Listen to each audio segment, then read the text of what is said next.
ترجمان ہیں state department کی امریکہ کی، بڑے اسپاٹ ان کا چہرہ ہے، نپی تلی گفتگو کرتی ہیں، بالکل ان کے چہرے پہ کوئی تاثرات ہنسی خوشی کے میں نے کبھی دیکھے نہیں ہیں، اور انہوں نے پھر گفتگو کی اس ایشو کے اوپر. انہوں نے کہا جی کشمیر کے معاملے پہ ہماری نظر ہے، اور ہمارے جو سیکرٹری خارجہ مارکو روبیو وہ اگلے 24 گھنٹوں میں یا اس سے اگلے دن تک دونوں وزرائے خارجہ یعنی جے شنکر اور اسحاق ڈار سے رابطہ کرنے جا رہے ہیں، اور امریکہ یہ چاہ رہا ہے کہ ڈی ایسکیلیشن ہو، تنازعہ آگے نہ بڑھے، جنگ کی صورت نہ آئے.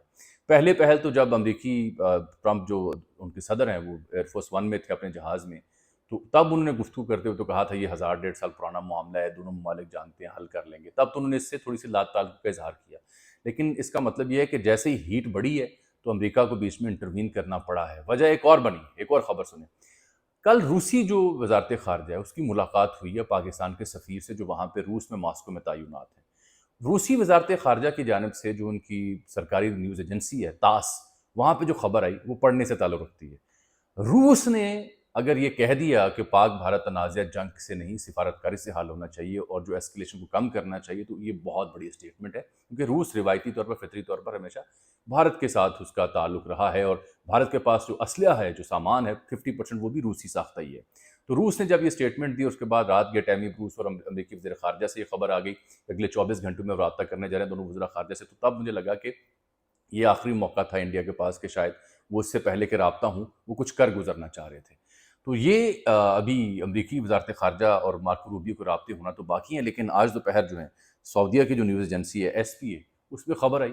انہوں نے بتایا جی کہ جو سعودی وزارت خارجہ ہے انہوں نے پھر ایکس کے اوپر اپنا بیان بھی جاری کیا، 6 سطروں پر مبنی عربی زبان میں لکھا ہوا یہ بیان ہے، جس میں سعودی عرب نے بھی کہا ہے کہ پاکستان بھارت سفارتی ذرائع سے اپنا تنازع حل کریں اور جنگ کی طرف نہ بڑھیں. تو اس کا مطلب ہے کہ روس ہو، امریکہ ہو یا سعودی عرب ہو، یہ تینوں بڑے پلیئرز آ چکے ہیں. میں اپنے ویلاگز میں بار بار آپ سے عرض کر رہا ہوں کہ جنگی جنون کو ہوا دینا، مسالے دار تھمبنیلز بنانا، یہ ہو گیا، تہس نہس ہو گیا، یہ سب تو چلتا ہے، لیکن عقل کی اور فہم کی بات کرنا بھی اس وقت بڑی ضروری ہے، کیونکہ ہر طرف صرف وار مونگرنگ ہو رہی ہے، زہر اگلا جا رہا ہے. دانشوروں اور تجزیہ نگاروں کے منہ سے تھوک اگر رہے ہیں، جنرل بخشی اور ناب گوسوامی یا دیگر جو بکواس کرتے ہیں ٹی وی پہ بیٹھ کے. ہمارے یہاں بھی پاگل پن ہو سکتا ہے، لیکن اس کا حل یہ ہے کہ آپ کو معلومات دی جائیں. جو میں آپ سے دعویٰ کرتا ہوں، کوشش کرتا ہوں کہ لیس فنکاری مور جانکاری. تو جہاں جنگ یہاں تک گئی رات کو، تو آج 24 گھنٹوں کے اندر اندر وہاں 3 سفارتی پوسٹوں سے مجھے لگتا ہے صورتحال تھوڑی بیکورڈ جا رہی ہے، لیکن انڈیا نہیں ٹلے گا.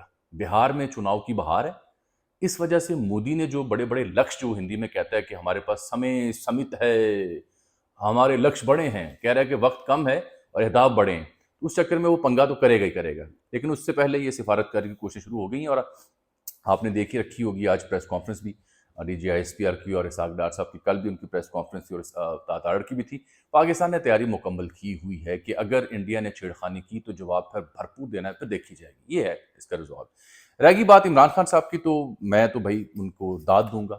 کل فیصل چودھری نے جو گفتگو کی اس کی تائید پھر علی ظفر نے بھی کی، اور عمران خان صاحب کے آفیشیل ہینڈل سے جب وہ خبر آ گئی تقریباً ویسی کی ویسی ہی، تو اس کی تصدیق ہوگی کہ خان صاحب نے یہ کہا ہے. ایک ذمہ دار اور بڑا رہنما وہی ہوتا ہے جو ایسے موقعوں پر قوم کو متحد کرے.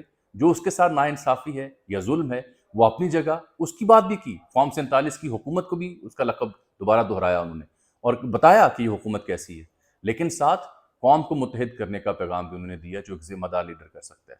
پی ٹی آئی کے وہ دوست احباب جو اس موقع پر بھی یعنی لان تان کر رہے ہیں، ان کو اپنے لیڈر عمران خان سے سیکھنا چاہیے کہ انہوں نے جواب کیا دیا. شاندار جواب دیا، اور ان کا بیان پھر ایسا بیان تھا کہ انٹرنیشنل میڈیا میں نشر ہوا، بھارت بھر میں اس کی گونج آئی، اور آنی تھی، ظاہری بات ایک مقبول رہنما ہے. اچھا، اس کے علاوہ میں آپ کو 2 خبریں اور دے دوں کہ یہ جو معاملہ ہوا ہے عمران خان سے ملاقاتیں نہ ہونے کا، اس میں سلمان صفدر کو اب امید ہے کہ اگلے ہفتے ان کی ملاقات ہوگی.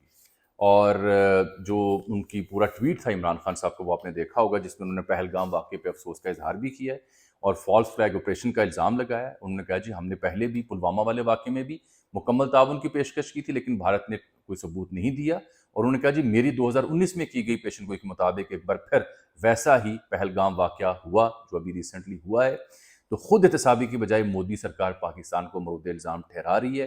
1.5 ارب آبادی والے ملک کو ذمہ داری کا مظاہرہ کرنا چاہیے. خطے میں اشتعال انگیزی جسے پہلے ہی جوہری فلیش پوائنٹ کہا جاتا ہے، یہ درست نہیں ہے. پاکستان امن کو ترجیح دیتا ہے، لیکن ہماری امن پسندی کو کمزوری نہ سمجھا جائے. پاکستان کے پاس ہر وہ صلاحیت موجود ہے جس سے وہ کبھی بھی بھارتی جارحیت کا جواب دے سکتا ہے. انہوں نے اقوام متحدہ کی قراردادوں مسئلہ کشمیر کا ذکر بھی کیا، آرٹیکل 360 کا بھی ذکر کیا، اور پھر انہوں نے نواز شریف اور زرداری کو بھی سنائی کہ نواز شریف یا آصف علی زرداری جیسے مفاد پرست سیاستدانوں سے بھارت کے خلاف کسی مضبوط موقف کی توقع رکھنا محض بے وقوفی ہے۔ وہ کبھی بھارت کے خلاف بولنے کی جرت نہیں کریں گے کیونکہ ان کا ناجائز پیسہ اور کاروباری مفادات بیرون ملک ہیں۔ اور پھر انہوں نے کہا کہ جی ان کا ڈر صرف یہ ہے کہ اگر انہوں نے سچ بولا تو بھارتی لابیاں ان کے آف شور اثاثے منجمد کروا سکتی ہیں۔ انہوں نے یہ بھی کہا کہ پاکستانی قوم ایک جعلی اور دھاندلی زدہ فارم 47 کی حکومت کی وجہ سے تقسیم ہو چکی ہے، لیکن اب یہ ہے وہ بیان جس سنانے کے لیے میں نے پورا پیراگراف پڑھا ہے۔ لیکن مودی کی جارحیت نے پاکستانی عوام کو بھارت کے خلاف ایک آواز میں متحد کر دیا ہے۔ ہم اس جعلی حکومت کو تو مسترد کرتے ہیں، لیکن من حیث القوم بھارت کی جنگی جنون اور خطے کو امن کو داؤ پر لگانے والے عزائم کی سختی سے مذمت کرتے ہیں۔ اور آخری جملہ، کسی بھی بیرونی دشمن کے خلاف جنگ جیتنے کے لیے قوم کا اندرونی طور پر متحد ہونا ضرورت ہے۔ اب وقت آ گیا ہے کہ ان تمام اقدامات کو روکا جائے جو قوم میں مزید تقسیم پیدا کر رہے ہیں۔ یہ اقدامات کیا ہو سکتے ہیں؟ وہی جو ہماری رائے تھی وی لاگز میں، وہی جو فیصل چودھری نے بھی بات کی، وہی جو سینٹ میں علی ظفر نے بات کی کہ کے پی سی بلائی جائے، بالکل ویسے ہی جیسے راہل گاندھی نے جوائنٹ سیشن ہاؤس کا مانگ کیا ہے، بالکل ویسے ہی جیسے اس واقعے کے بعد مودی نے اے پی سی بلائی تھی، پاکستان کو بھی اے پی سی بلانی چاہیے۔ عمران خان کی نمائندگی ویڈیو کے ذریعے ممکن بنائے یا کسی نمائندے کے ذریعے، وہ آواز جب آئے گی تو سیاسی طور پر اتحاد کا ثبوت جائے گا، بھارت کے لیے بھی اور دنیا کے لیے بھی۔ اجازت دیجیے، اللہ حافظ۔